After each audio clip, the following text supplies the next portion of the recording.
Penuntut yang mendalami pendidikan Islam mengikut sistem pembelajaran ulama terdahulu kebiasaannya tidak terlalu didedahkan dengan kemewahan seperti mana pelajar pendidikan moden.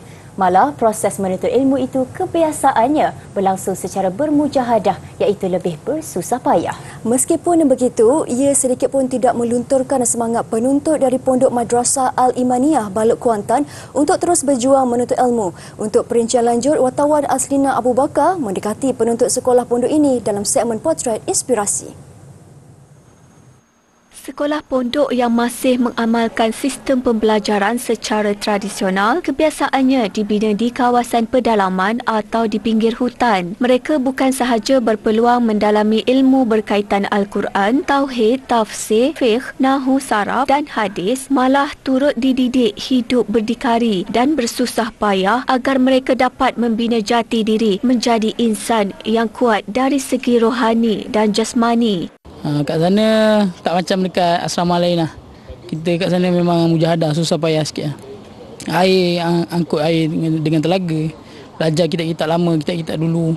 Lepas tu air api tak ada, memang sengaja tak ada lah supaya kita belajar susah payah. Berkongsi pengalaman dalam lawatan itu baru-baru ini, penuntut yang kami temui nyata teruja dan bersyukur kerana atas keizinan Allah SWT, mereka boleh melihat lebih dekat pembangunan tamadun Islam yang berkembang pesat di ibu negara. Walaupun jarang berkunjung ke ibu negara dan lebih banyak menghabiskan masa di pondok, namun mereka tidak sama sekali kelihatan kekok, malahan teruja melihat pembangunan yang pesat. Antara lokasi yang mereka lawati termasuk di Muzium Kesenian Islam Kuala Lumpur, Menara Berkembar Petronas dan Istana Negara. Kita dapat menghayati kitab lama dengan kitab baru. Perbezaan cetakan dia, cetakan dulu dengan cetakan sekarang lain. Telitinya dia dan juga kesenian yang ada dalam kitab-kitab dalam Quran. Kita dapat tengok kitab-kitab zaman dulu, iaitu seperti kitab-kitab perubatan yang tidak ada dilihat sebelum-sebelum. Inilah satu pengalaman yang baru yang memang sepatutnya perlu diteruskan daripada pendidikan pondok ni supaya lebih berkembang tentang ilmu-ilmu pengajian kitab Quran dan sebagainya.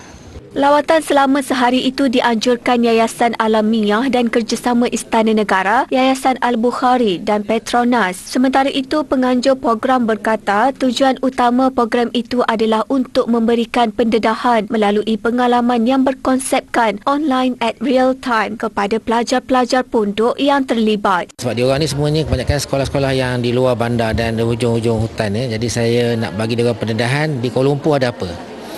Jadi saya bagi diorang tengok benda-benda yang tempat-tempat yang prime area yang diorang kebanyakan diorang ni tidak pernah pergi. Mereka ada sistem sendiri di pondok. Contohnya macam mereka belajar kitab yang lama, yang dulu tutup guru kita yang lama-lama, dan sekarang ni mereka kekalkan keadaan sedemikian.